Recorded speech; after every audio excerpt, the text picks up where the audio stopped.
We must make every effort to invest in these young people.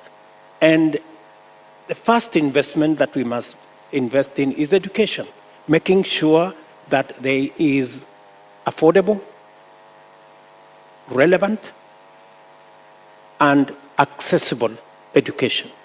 Apart from investing in education as a way of equipping our young people, two other things are very important.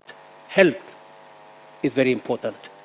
And it is the reason why in Kenya we are scaling up promotive and preventive health and taking it to the bottom of the pyramid.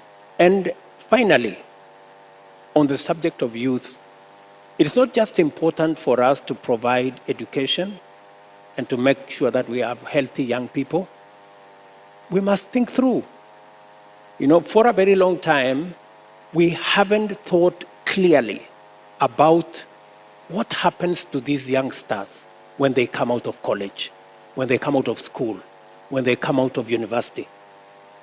What we have done in Kenya this year, intentionally and deliberately, we have a deliberate program on creating jobs.